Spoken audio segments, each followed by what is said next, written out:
Hello, everybody. Thank you for joining us today. This is the first of many webinars that ReadySet is going to be hosting in this new series that we're likely to call Screen Share. And you'll see why as we go on. Hey, Paul, how you doing? Good, John. How are you? I'm going to quickly introduce myself, who the heck we are, let Paul do the same, and then we're going to dive right in. And my goal on this call is just to give you guys as much value as humanly possible. Please put questions in the chat and we'll get to them towards the end. We're going to be talking about ideation, testing. If you are in growth, if you are feeling like you're hitting a plateau or you're not quite sure if your testing framework is A+, you're in the right place. So I'm John Gargiulo. Hi, I'm the co-founder and CEO of ReadySet. We are a digital agency really focused on direct-to-consumer, fintech, and other types of companies. We work with Paul and the Self team. We work with DoorDash, Hims and Hers, Robinhood, and others. And everything from media to creative, and that's a bit about us. We also have two other companies, Sleepless.ai, which is pure post-production execution for growth teams that need some more internal muscle, and Airpost.ai, which is launching for paid marketers in a couple months to automate video ad creation. So that's a bit about us. Paul, tell us about you and Self. Sure. Hi, everybody. My name is Paul Kovalski. I am a growth marketing lead at Self. Self is a credit building platform. We have multiple products that help customers build their credit. We're Series D, and I joined around 3.5 years ago as an 85th employee, and we're over 500 employees now. And I lead all of our creative production across our mix. So we run a multi-channel media mix and do a lot of testing. A big part of that is the stuff that we do with ReadySet. So I'm excited to share some of those insights and stories today. Yeah, I'm excited to dive in as well. Paul's going to open up some of the ways that they think about testing and share a doc with us that he uses. Before we do that, just to learn a bit more about you for everybody, how did you get into growth, Paul? I saw on your LinkedIn that you started your career leading students on tours in the Cinque Terre. Now you're leading a big growth team at a fast-growing fintech. How'd you get started in the space? Yeah, if anybody studied abroad in Europe, they may have taken a trip on Bus to Alps. So I was a student tour guide there, getting commission for selling these trips to study abroad students. That was a lot of fun. I started my career in sales. I was at a company called AdRoll for a little bit doing programmatic retargeting, and spent some time at a few other startups, and then kind of transitioned into marketing. Sales was fun, and I felt like I learned a lot of good, just practical knowledge in those sales roles, but the transactional nature of it wasn't as interesting for me, and I was really about the marketing, growth, creative aspect of tech, and so that's kind of why I transitioned. And I've been at a few startups, and now I've been at Self for a while. So. Yeah, that's awesome. AdRoll, you know what they pioneered? I actually bought the book that the founders wrote. Did you know about Adam that book? Burke. It was like a real book. Now it's like a content thing a lot of people do. I have it in my in the den over there.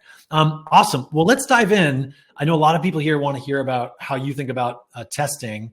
If you want to share the doc you were telling me about and walk through how you build a roadmap, some of your hot takes on this subject. Sure. Share my screen. Cool. I'm going to zoom in a little bit. Perfect. So the first aspect of this is roadmap development. And the way that I think about roadmap, I like to plan out my creative testing roadmaps on a quarterly basis. The first part of this is determining the channel level needs. And what that means is if you take a look at your media mix, the channels that you're running in, how much are you spending? What number of assets do you need to effectively test and run your media mix effectively, right? So answering a question like how many ad formats do we need? A lot of times people say, okay, we're on Snap, we're on TikTok, we're on Facebook. If that's just vertical, you need vertical assets, right? So how many vertical assets? Landscape, Square, paid search copy, landing pages, that type of thing. And then once you kind of get a high level view of the volume of that, you can also kind of think about what your creative testing cadence is. how often do you need to do testing to respond to creative fatigue? Do you have to be doing, one ad a week? Do you have to be doing multiple ads? There's ways to assess creative fatigue, but that's kind of, how you think about cadence. And another big element of this that I think some folks it might not be as obvious is, what is your team's bandwidth? So for example, we work with a highly regulated industry. There's a lot of compliance work and getting assets approved. And so it takes a lot of time to end-to-end produce an ad on our team. So we have to be mindful of the fact that we can't produce 1,000 ads. We have to be able to do things that, our operational structure enables, right?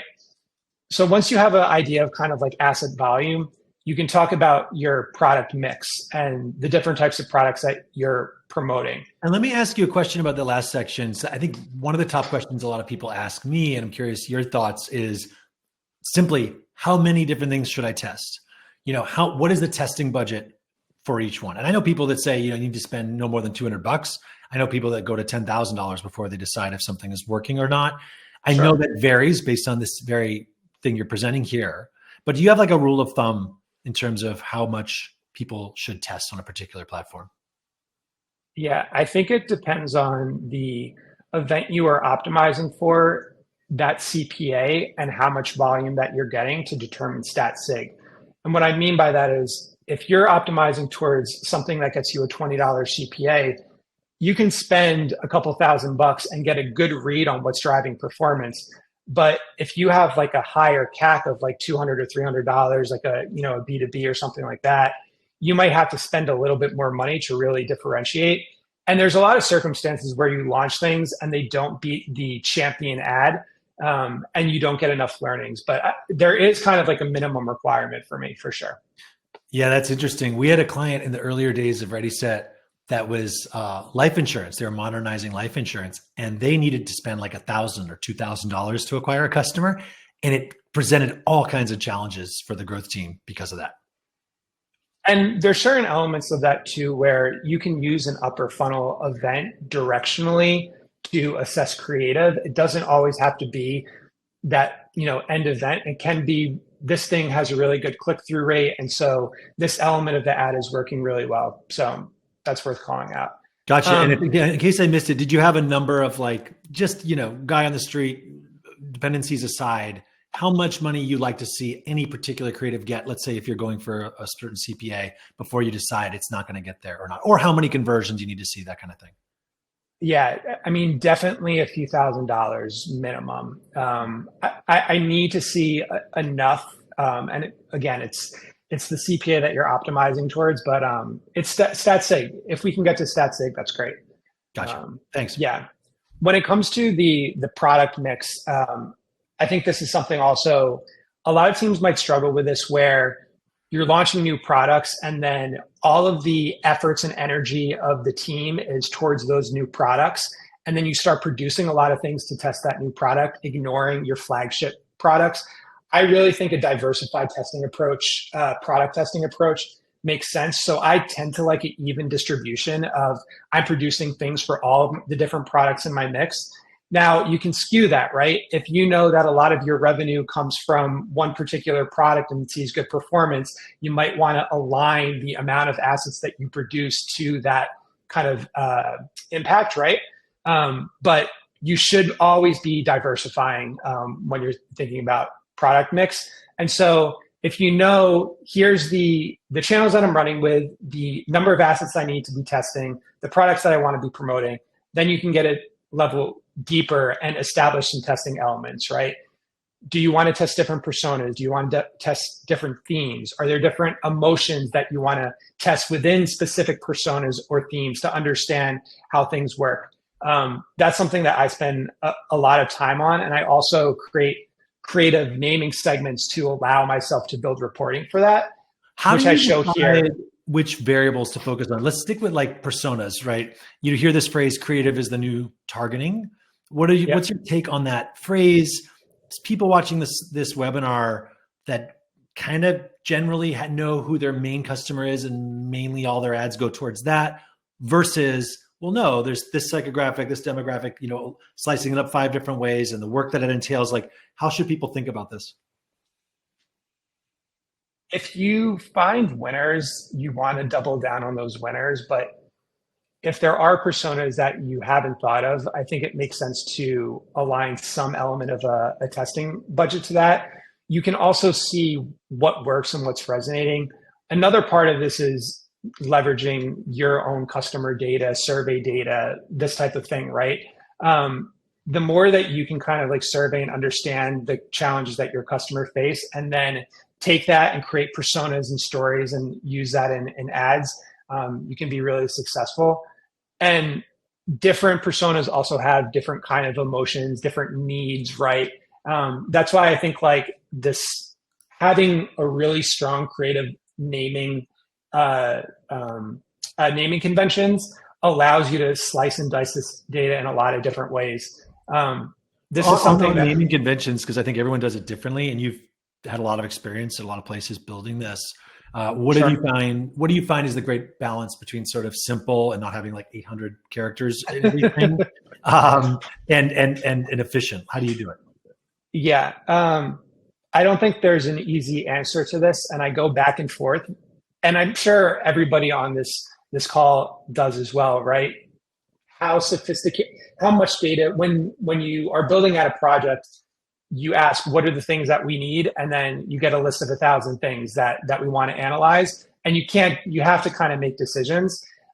There's a few that are just like tried and true. I do think persona, product, format, things like that, call to action, these are really strong. Some things that I've been thinking about recently are like more talking about emotion, because I think that emotion in creative is such a differentiator, and understanding how different emotions perform for different goals, different creative, different products is really valuable. Yeah, that is definitely something we've found. I think if everything I've learned at Ready, Set, and getting performance boils down to one word, it's authenticity. It's, do I believe that this person really is believing, believes in what they're saying? And that comes with real emotion. And I would say 80%, by the way, it's really hard to get, and I'd say 80% of ads don't get there. And you just like, okay, this is an actor saying that they use this thing. But I always remind people, it's like, think of a movie you've seen with, Pierce Brosnan in this role as an Irish, whatever it is. And you're like, I'm not buying it. This is bad casting. Like, this is not believable. And that's an actor that's gotten paid millions of dollars and is a really good actor. So it's hard. But I 100% agree. I think emotion and various emotions drive a lot. For sure. And that kind of brings up something we kind of talk about a lot, is like hi-fi versus lo-fi, high quality ads versus low quality ads. And for startups that are, not spending as much and need to get started, grainy UGC style testimonials that are authentic can still crush. Now, there's elements to the impact that has on your brand and how people think about your company, and up leveling the quality of your creative definitely leads to a more understanding that you have a legitimate brand. It validates you in a sense.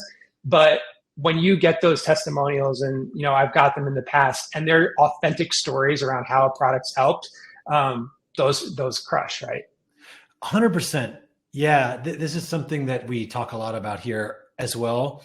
It's that authenticity factor. The moment, the first 10 frames into seeing an ad that's got that polish and that hi-fi look, in a vacuum, the viewer is saying, this is an ad. Like, this is not a real person. This is an ad, meaning I've seen these my entire lifetime. It's something someone is making to convince me of something. Whereas when you see that whip pan, UGC, grainy thing, it doesn't feel that way. It feels like this is a post by a real person. And I think they do both have a place. That's a whole other can of worms. Brand, because you want to have a credible brand. I think Hims and Hers does a great job of this. Their website, their design, their product, their top and mid funnel are beautiful, and they've established them as a real brand. I think they're going to be one of the biggest companies in their space. But they also understand that authentic UGC creative is how to get customers. And so they're an example of someone doing both. I want to ask you about another hot topic, which is, and we're going to weave two questions together, which is, how has growth changed? What's changed over the last 2 to 5 years, especially with ATT, iOS 14.5 in your world? What are some things, people maybe still stuck on that? No, that's not a thing anymore. And then one particular thing I would love to get from you is broad targeting versus more surgical targeting. Yeah, I think from a measurement perspective, a lot of folks are understanding that last touch attribution should not be thought of as a source of truth, and are incorporating a lot more incrementality testing, leveraging media mix modeling, different incremental tools, DMA testing, and we're certainly doing that type of thing. However, there is still, I think, within the C-suite and executive level, kind of an addiction or obsession with last click because it's deterministic and it's more verifiable, I guess you could say. And sometimes when you do the incrementality tests, you see crazy results that what happens is those don't really get shared with the C-suite because they don't look as good. It's like, oh, actually our marketing is not as effective. The true value is somewhere between all of this stuff, right? And so I actually think that there is still a place for last touch, and even within creative testing, it can be extremely useful. Your other question around like broad versus more specific targeting, this is definitely a hot topic. I would say don't believe everything your Facebook rep tells you. So obviously different channel reps are going to say, here's our best practices and here's what you should do. And the bigger ad platforms are moving to automated advantage shopper solutions, this type of thing. What I've seen is that the CPMs are better there. The performance is generally better, but because you don't know who you're targeting, you really need to do more research into like, what's the quality of the customers that you're targeting. Facebook's now offering things like post-conversion optimization and they'll be doing more things with predictive LTV to get more customer quality. So when it comes to these more sophisticated ad platforms, Facebook, Google, TikTok, I think like broad and automated, especially as you're like operating at scale, work. If you're spending $50 a day, it might be a little bit different. And then the kind of smaller platforms, the ones that are less sophisticated, you kind of have to rely on like, how do you leverage your first party data a little bit more there? So yeah, that makes sense. Any other like big changes that are non-obvious that you've noticed over the last few years? Non-obvious big changes. I mean, we've probably touched on a couple of them. Just, Paul doing growth in 2020 and your job today. What would you laugh at looking back or do differently maybe? Yeah, I guess one thing I would say is that I understand the value of a full funnel media mix a little bit more now, and realize that there are diminishing returns. And actually, in some circumstances, you don't want to add the next dollar to the thing that has the lowest CPA. You might want to add it towards a branding effort that is then going to improve the rest of your media mix. Something that I've been trying to do recently and looking more with our analytics team about is correlation between spend changes of different channels. Meaning, when we increase our spend on TV, what happens to brand search? And if you can do more analysis like that, that has that correlation, you can be much more predictive about, okay, these things impact our brand search, these things don't as much. And you can actually append like multipliers, like actually TV might be more valuable because it has more of a halo effect across your mix. Yeah, this is huge for me. This was one of my pound the table like passion points at Airbnb, because the performance team and the brand team were in separate buildings doing separate things. And the performance team looked great because making 105%, whatever it was in 30 days, brand team was like way under 100% hopeful payback in 3 years. But no one was looking at, well, hey, when we run a big TV campaign, maybe that's helping the performance side of the house. Do you have like a best practice, Paul, of how you measure that? You've got a lot of resources there. Some people on this call some may not have as many. If they wanted to see, we tried some CTV stuff, for example, or some brand stuff, how is it affecting our lower funnel metrics? What would you advise? One thing I'd say is that I think like brandless studies on the whole are kind of bad data. And anything where you ask somebody a multiple choice question before they watch a video probably has some sort of dirtiness of like, I'm just going to pick something so I can watch this. So I don't put a lot of effort in that. What I'd say is that you can see, leverage your first party data, what you have access to, make changes and see what moves, right? Mm-hmm. Have an experiment and come up with hypotheses of, if we add this money into this branding channel, this is going to impact the rest of these channels in other ways. And you can do things like, pulse testing, turn on TV for a week, turn off, see what happens. But again, I think it's about the relationship that individual channels have around the rest of the mix to really understand this stuff from a branding perspective. And then also, it's really long term too, right? Like, there's certain bets that you make in brand that are not going to immediately pay off, that you feel in years and years. So I don't have a good answer for how to measure that type of thing. Oh, I always say, it's very true. It's, everyone knows it, but it's still scary to play with, right? It's like, we are all more likely to click and convert on a Nike shoe than an Acme shoe because they built a brand. And yet it's really hard for our CEO and board and marketing team to invest in it when you may or may not sort of squishily see something over time. And it's also, to do brand right is pretty expensive. There are companies like Vibe.co where, with a credit card and $100, you could go on TV in under an hour, which I think is a really cool development. But yeah, generally brand's a big, scary investment for a lot of people in our space still. Can you talk about attribution just briefly, Paul? Like, you mentioned it's not a last click world anymore. That can be a complex space for people to wrap their heads around. What you advise there, specific companies or platforms that you like in terms of, figuring out what's working across the funnel? Yeah. In terms of just like some thought leaders that I would recommend, Michael Kovalski he owns a company called Recast. They're an MMM tool. He writes some great content. John Lorenzini is another one. I've had him on my podcast before. Mayur Sadra from Incremental. They are like a causal inference tool. They're really good. So there's a lot of folks that are talking about this stuff right now, which is good. The thing that I would just caution against, and this probably happens at enterprise brands as much as like small brands, is that every channel has different attribution windows, and you have to understand that when you're comparing data against each other. So an obvious thing is like, okay, web versus app, right? You're not going to compare a scan CPA from iOS to a web CPA. But a less obvious thing is that Facebook actually has a different web attribution window than Snap, and there's different default settings, and you have to like understand this stuff. When I'm comparing, I really try to compare within given measurement methodologies, but then there's like normalized measurement methodologies like incrementality testing, where you try to get a better picture, but it's challenging. That's a really good call out. It is really challenging. And that's why I feel like a lot of people just say, I don't know, this is what Snapchat's telling me, this is what Facebook's telling me. They're not normalizing for those different windows. And then you just get bad data.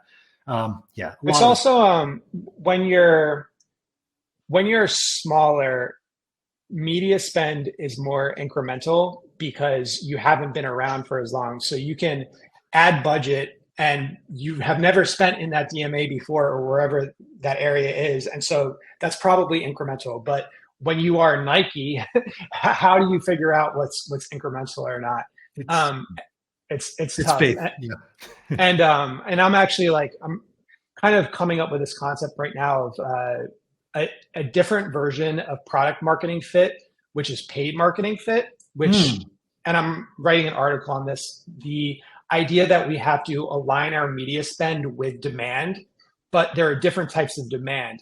There's kind of just like natural demand. There's demand for a service, right? Like I need to build my credit, but then there's brand solution demand. There's demand for self. And I think over time, what you want to do is you want to build that brand solution demand. Like there's a reason why brand solution demand exactly.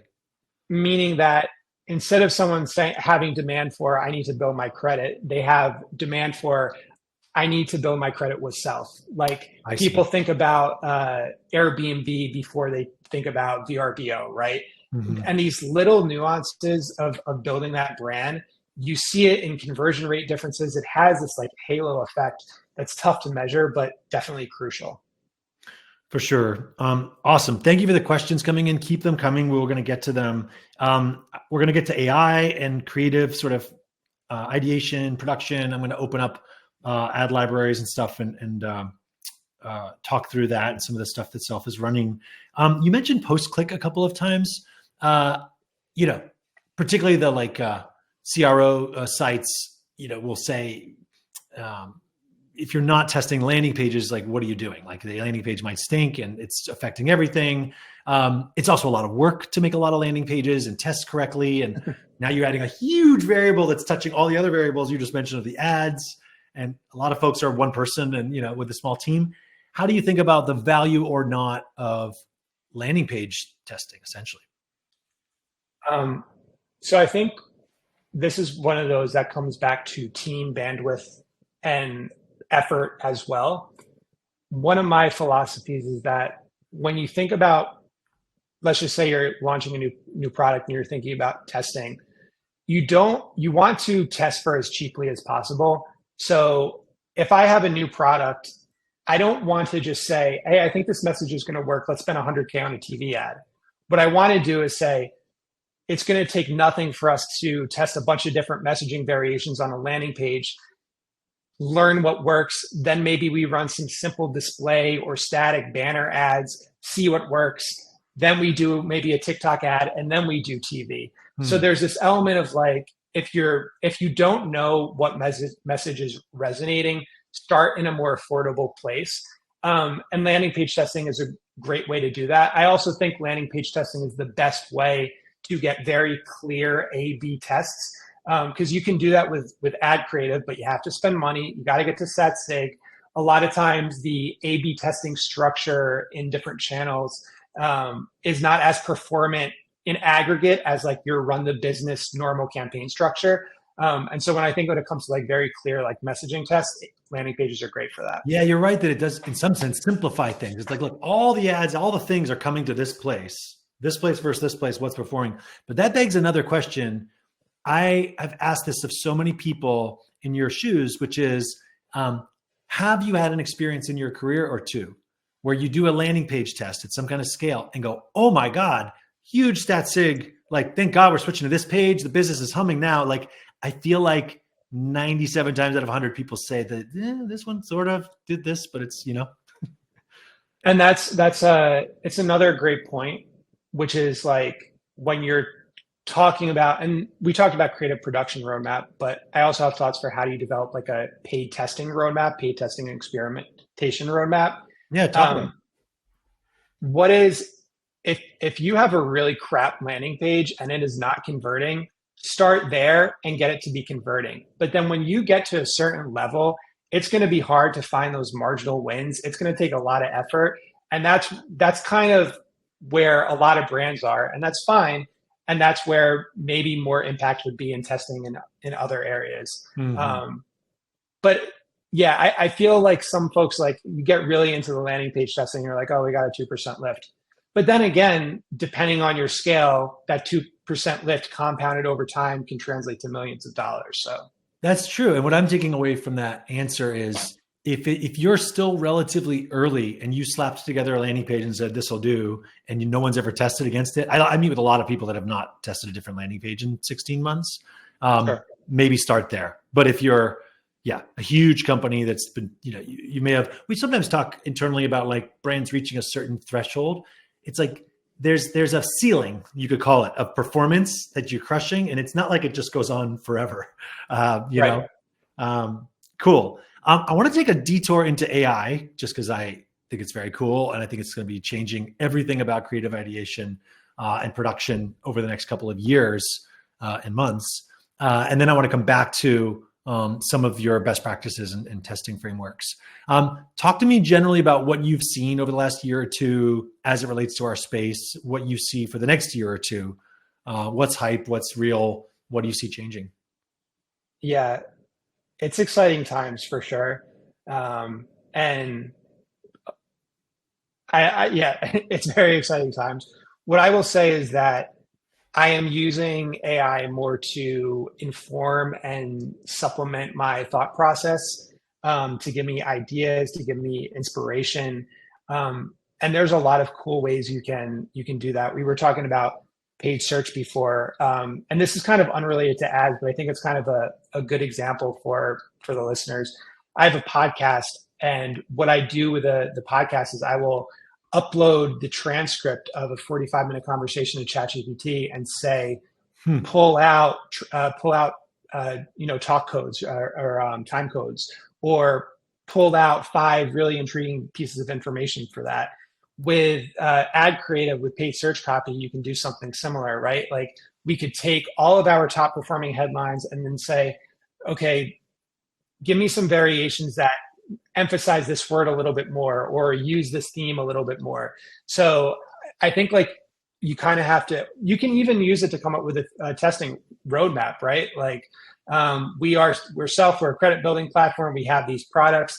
Give me some themes that we would want to test and lean into. Mm-hmm. So that's kind of how I'm using ChatGPT. The more of the video and generative And AI real stuff. quick on the ChatGPT bit, I'm just looking through your Google stuff here. I think that's a really cool way to do it. One of the hits on ChatGPT is that, it comes up with kind of generic, flowery stuff. I also agree. I think ideation wise, it can be helpful, not necessarily to take it full stock, but like as inspo.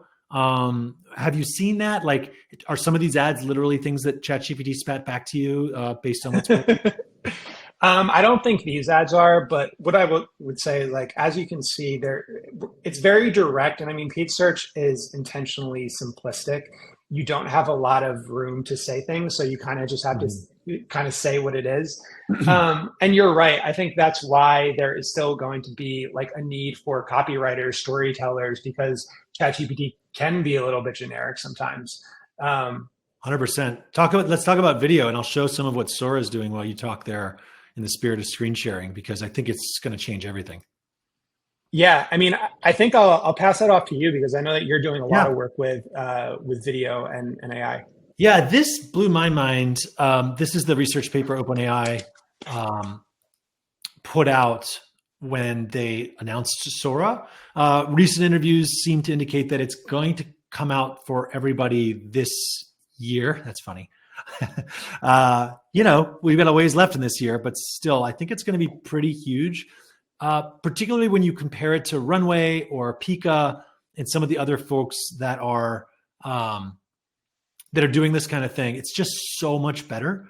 They figured a way. See that guy walking behind? That's really hard to do, that he doesn't disappear or get weird. Obviously, I'm always skeptical of the cherry picked stuff. And obviously they watched all these clips before they put this here.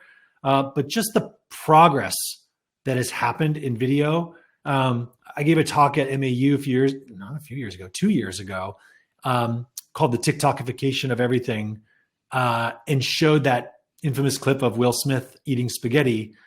And embarrassingly so, my message was like, this is going to take a while. Like, video is really, really hard and takes tons of compute. And then here we are in March 2024, and it's pretty close. It can do a lot of things. In my opinion, what's going to take a lot more time than people think is, I want a UGC actress unboxing Brooklyn in sheets, throwing them on her bed, making the corners, talking to the camera. That part's been done now, but Synthesia and HeyGen. And there's some startups using the HeyGen API to show a UGC actor talking. That works. The lip sync is even almost there. But to show that person doing stuff around the house, having trouble sleeping, all of those things, I think is going to take time. And then product shots, Paul, I think is going to be really hard.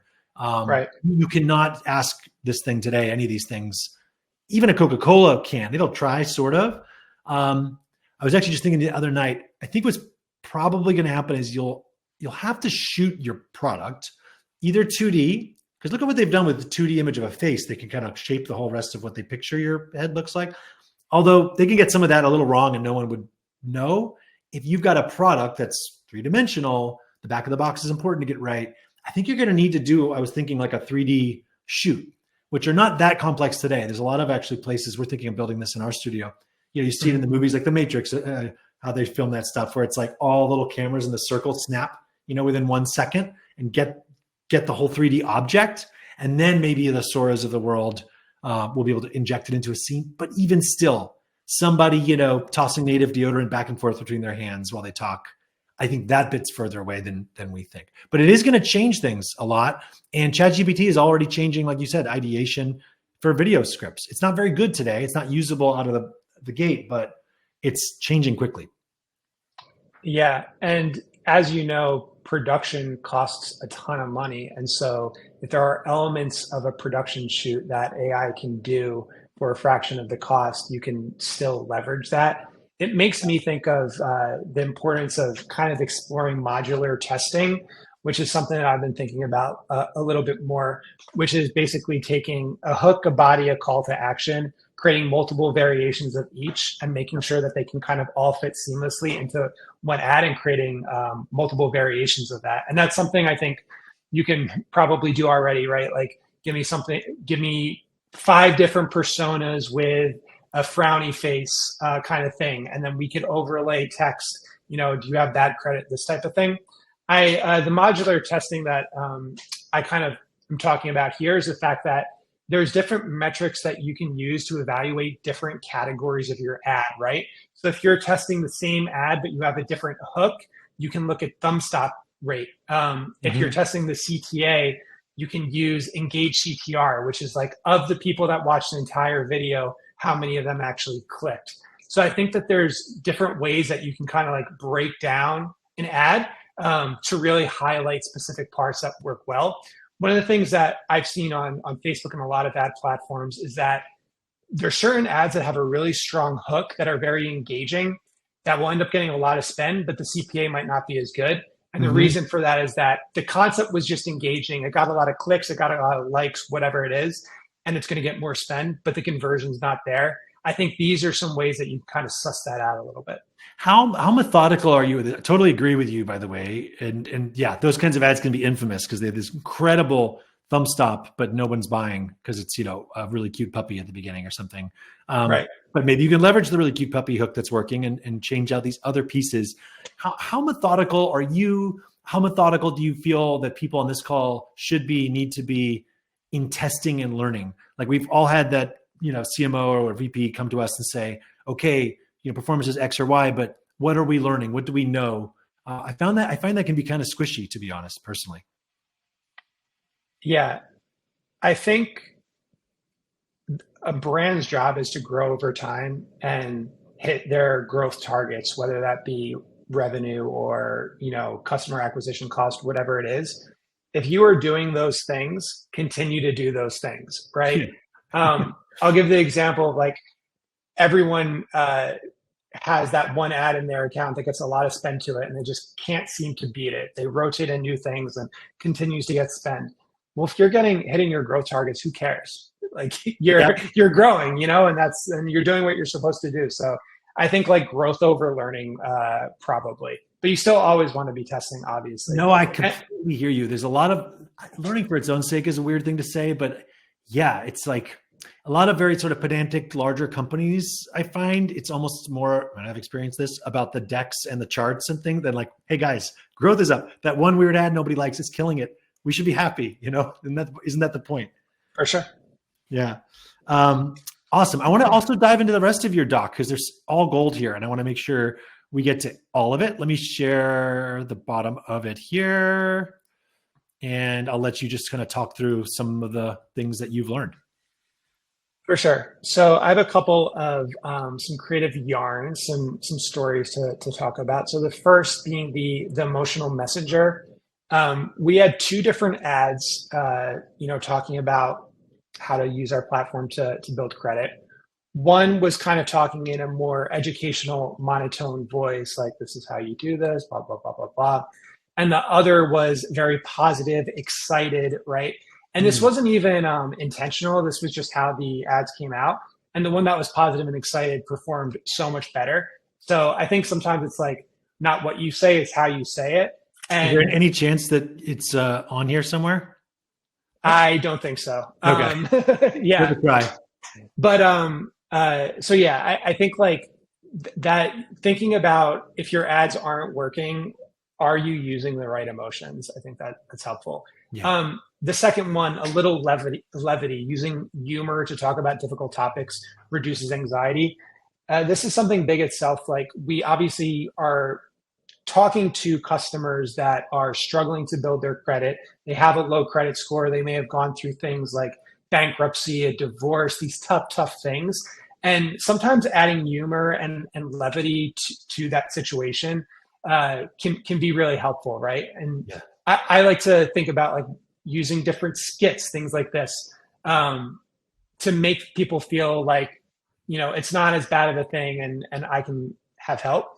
The third story, the reasons to be extra. I like this quote from Maya Angelou: people will forget what we said, forget what we did, but people will never forget how we made them feel.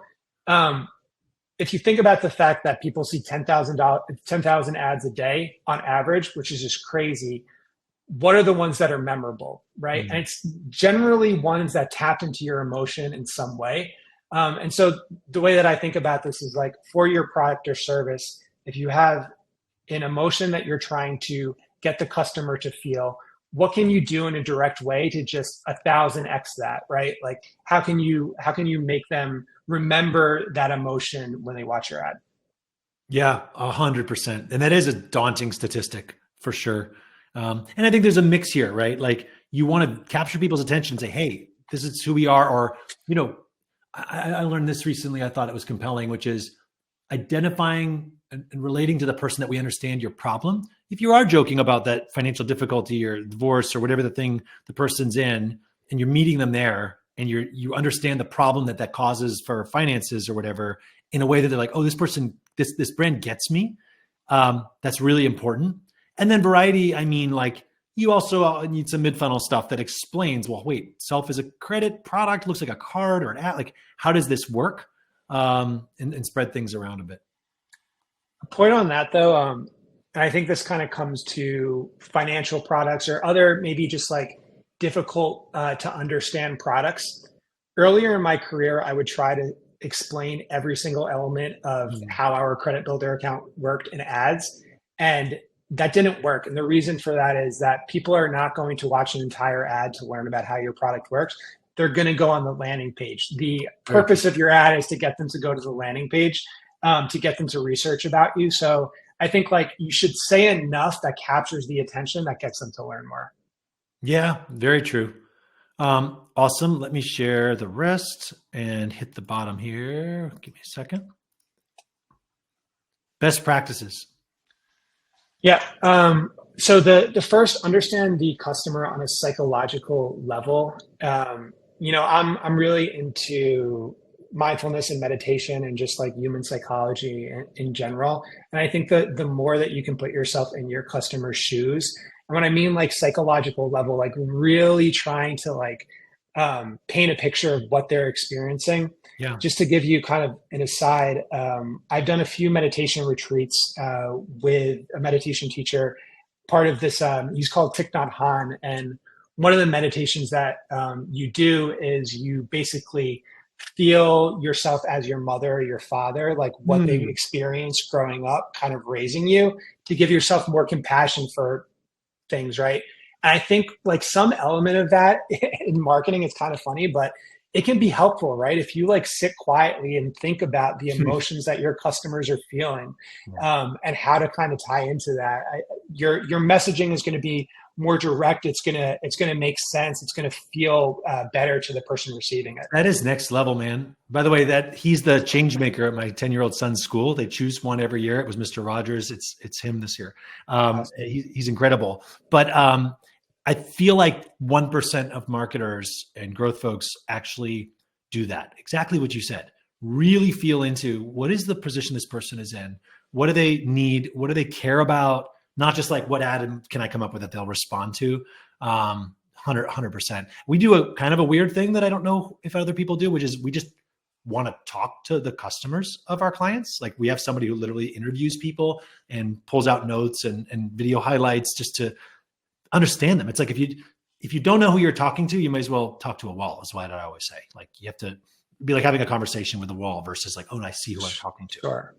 To take it a step further, when they're receiving your ad, right? If it's a TV ad, what are they doing while they're watching TV? If they're scrolling through Mm. their phone, if they're on TikTok, if they're on feed, like the different use cases for how people are receiving things really matter. And that's why there's certain kinds of messaging and concepts that you can do with TV that you just can't do with like an Instagram ad, and you shouldn't. Yeah. Oh, that if we had a whole other call, I would love to talk about the differences in those platforms here. I want to make sure we hit any questions before we end, and then if we have time, we can come back to a couple more final thoughts here. I know we had one from Anaruda. What is your 5-step process for creative ideation? Broadly, is it research, competitors, reviews, trends, and then based on what you find, how do you prioritize? How do you think through that? I imagine there's multiple ways to go about it. I can share a little bit about how we think about it as well. Yeah, I would say all of that's right. Like using your information that you have on what your competitors are saying, using first party data, customer surveys, what you understand about your target addressable market, right? But then it also comes down to like what has historically been performing and what you want to double down into. So when I come up with a testing roadmap, I kind of think as much of it is diversified, it's also I want to split between iterations and net new concepts. Like I want to be mostly doing the bread and butter stuff that I know works, exploring, making small bets in new concepts and new ideas and new themes, and then Mm-hmm. kind of rotating them in as I go. Instead of just doing all net new concepts and then you don't know what's going to perform. It's funny you say that. I do find that that's a misstep a lot of people make or think they should make, which is the more new things, the better. And I get it because a lot of folks can get stuck in, oh, we just keep running the same ad. Like, get a $250 to your bank account instantly with X, it's like, but it works. Or, free something or a discount. It's very hard drug to get off of. And they're desperate after working a place for 2 years and only running that ad. But it's equally not a great idea to just be constantly all over the map. But again, it's like, if that stuff works, just Right. keep doing it. I think it's just a human thing. My guess is just talking to a lot of folks in these seats. It's like, what am I doing here then? I just keep putting the $250 thing on there and it works, but like, that's okay. Like it's working. Don't mess with what's working, I think is another big theme of this world. Awesome. Anything we didn't get to chat about, Paul, that you want to bring up? Any sort of, strong opinions, hot takes, anything we didn't get to? I'm trying. Oh, somebody asked how to measure engaged click-through rate. That's a better. Yep. So this is completely like a made up metric that I came up with, which would be kind of video completions over clicks. Like and it could be maybe like how many out of the people that watch a full video, how many of them click, to get a good sense of is that click through, is that call to action at the end like working for you. Very cool. I like when people. It's a good sign of a great marketer when you come up with your own metrics. You're like, screw all these metrics. Yeah. Awesome. Paul, thank you for the time. This was incredible. I hope everybody watching found it valuable and useful. We will make sure we repost this. Webinar 1 down. Really appreciate you joining us today. Awesome. Yeah. Thank you everyone for joining as well. Cool. See you, Paul. Cool. Bye guys. Bye.